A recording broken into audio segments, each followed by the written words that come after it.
बहुत आम आपने सुना होगा थायराइड। थायराइड एक ऐसा टेस्ट है कि जो हर कोई करवाता है, डिलीवर होता है, जो भी पैदा होता है बच्चा, उसकी पहले ये जांच होती है, उसके बाद ही वो हॉस्पिटल से बाहर अपने घर के लिए डिस्चार्ज होता है। एंटीबायोटिक के बारे में कहना चाहूंगा कि एंटीबायोटिक खुद से परचेज ना करें।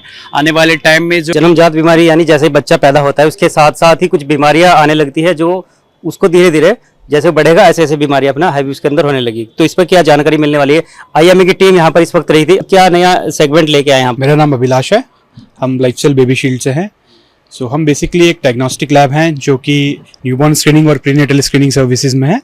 तो न्यूबॉर्न स्क्रीनिंग को हम आम भाषा में कह सकते हैं कि जो जन्मजात बीमारियां हैं जनरली जो बच्चे के पैदा होने पे पता लगती हैं, कि जैसे बच्चे को थायराइड है या जिसको पीलिया कहते हैं, पीलिया प्रोलॉन्ग पीलिया जिसको कहते हैं, तो इस तरह की बीमारियों को हम डिटेक्ट कर सकते हैं। सो बेसिकली हम न्यूबॉर्न स्क्रीनिंग में और जेनेटिक टेस्टिंग में डील करते हैं।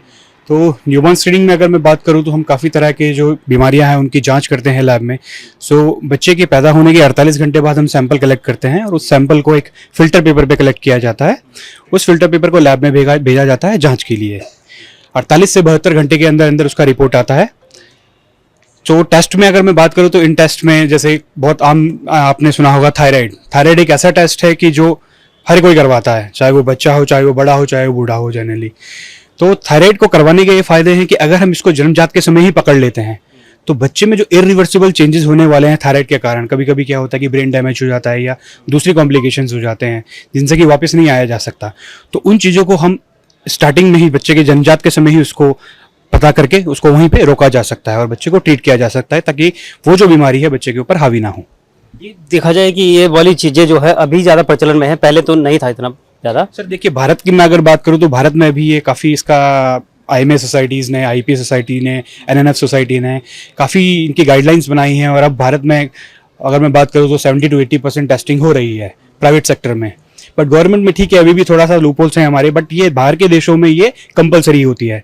हर कोई बच्चा जो भी डिलीवर होता है, जो भी पैदा होता है बच्चा, उसकी पहले ये जांच होती है, उसके बाद ही वो हॉस्पिटल से बाहर अपने घर के लिए डिस्चार्ज होता है। अभी जैसे आईएमए की टीम रही है, क्या उन्होंने क्या अभी सेमिनार में भी आपने पार्टिसिपेट किया होगा, तो सेमिनार में सबसे पहले क्या रिसर्च उन्होंने किया है इस चीज़ को लेकर? देखिए सर, आईएमए में जितने भी हमारी डिफरेंट सोसाइटीज़ हैं, चाहे आईपी सोसाइटी की मैं बात करूं, चाहे मैं एनएनएफ सोसाइटी की बात करूं, चाहे मैं गायनी की किसी सोसाइटी की बात करूं, सो हर कोई इस टेस्ट को रिकमेंड करता है। उनको पता है कि इस टेस्ट की क्या वैल्यू है, जन्मजात के समय इन सारी बीमारियों को पकड़ने के क्या इंपॉर्टेंस होता है जनरली, और कैसे हम इस चीज़ को रोक सकते हैं। यानी आपके लिए कंपलसरी है कि ये वाला जो टेस्ट के बारे में बात की गई है, ये बच्चा जैसे पैदा होता है उसके बाद जरूर कराना चाहिए? बिल्कुल करवाना चाहिए। हर एक माता पिता को, हर एक पेरेंट को ये टेस्ट जरूर करवाना चाहिए। तो हमें लगता है कि जानकारी आपके लिए बहुत कारगर सिद्ध होगी। तो राही न्यूज पर फिर से आपके बीच हम आएंगे। एक और अगला स्टॉल पे हम पहुंचे हैं, यहाँ पर क्या आपके लिए खास मिलने वाला है और कौन सी स्पेशल इनके पास में ब्रांडेड दवाई है और क्या प्रचलन में सबसे ज्यादा चला है, रिकमेंड जो किया है आईएमए के प्रोग्राम में, कौन से डॉक्टर्स ने क्या क्या रिकमेंड किया? सर बहुत बहुत स्वागत है, आपका भी नाम? दिस कृष्णकांत पांडे और हम स्पेशली मैं इस टीएफ डिवीज़न डील करता हूं और ये हमारा जो एरिया है रुड़की, हरिद्वार, ऋषिकेश, ये हम पूरा देखते हैं। लगभग उत्तराखंड का आधा हिस्सा जो है हम लोग यहाँ से डील करते हैं। कंपनी के बारे में? Aristo more than 52 years we have completed last 2 year back we have completed our 52 glorious years and a renowned and trusted brand we have like Pantop, Delvas and Darulac and a pioneer brand of Aristo. Pantop D का सबसे ज्यादा प्रचलन देखता हूँ market में, Pantop D.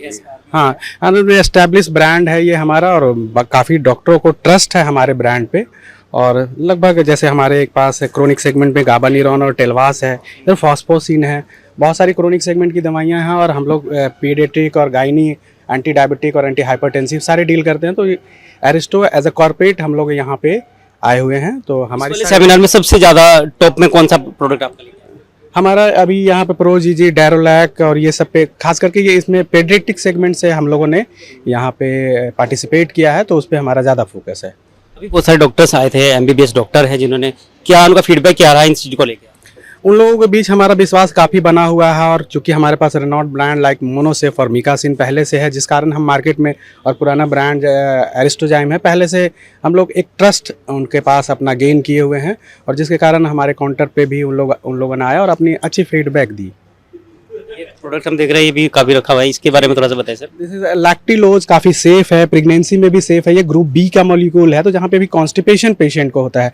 And we have newly launch this product and pineapple, I think mango flavour में अभी launch किया है कंपनी ने इसे। तो गायनी में हम लोग इसको प्रमोट करते हैं, फिजिशियन में भी इसको प्रमोट करते हैं।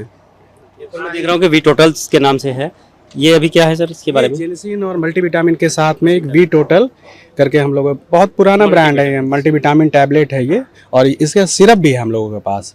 तो both we have syrup and tablet form with we total.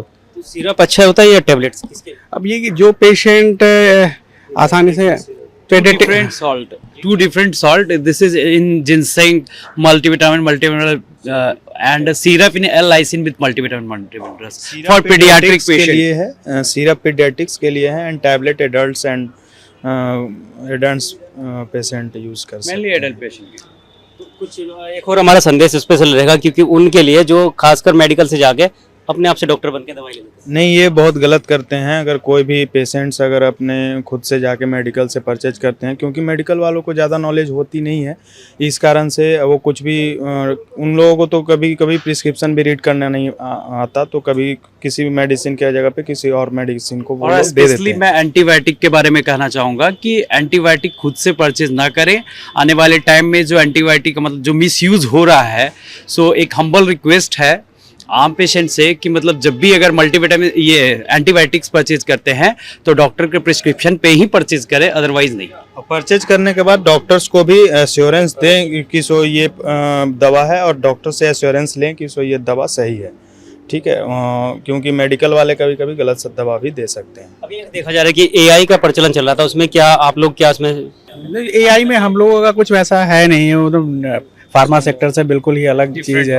AI भी डॉक्टर बनने वाला है बहुत जल्दी, क्योंकि आप देख रहे हैं कि अभी जितना टेक्निकल्स को बढ़ावा दिया जा रहा है, तो एक डॉक्टर भी बन के बैठने वाला है एआई। नहीं, आर्टिफिशियल इंटेलिजेंस में डॉक्टरों का कुछ वैसा अभी क्या है कि लोग बाग ये गूगल पे सर्च करके और ये ले लेते हैं, लेकिन उनको दवा का पूरा इंडिकेशन और ये सारे कोर्सेज, दवा का क्या कोर्स है, कितने दिन लेना चाहिए, ये सारी जानकारी उन्हें नहीं मिल पाती है। और शॉर्ट पीरियड ऑफ टाइम के लिए उन्हें अच्छा लगता है कि 1-2 दिन उन्होंने दवा ली, ठीक हो गए, लेकिन जो दवा का रियल में जो कोर्स है, मान लो किसी मेडिसिन का डायग्नोज किया गया 3 दिन के लिए या 4 दिन के लिए, वो 1 दिन लिए, उससे क्या है कि ड्रग अब्यूज हो जाता है, फिर ड्रग रेसिस्ट कर जाएगा और उन पे फिर वो दवा आगे काम नहीं करती है। इसलिए इन सब चीज़ों से बचना चाहिए लोगों को। जी, बिना डॉक्टर के सलाह के नहीं यूज करना चाहिए दवा।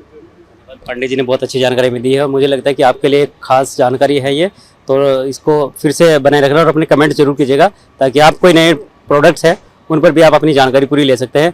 तो फिर हम आपको अभी अगला प्रोग्राम हल्द्वानी से दिखाएंगे, क्योंकि हल्द्वानी में जो अगला IMA का प्रोग्राम होने वाला है उसमें भी हम आपके बीच में रहेंगे।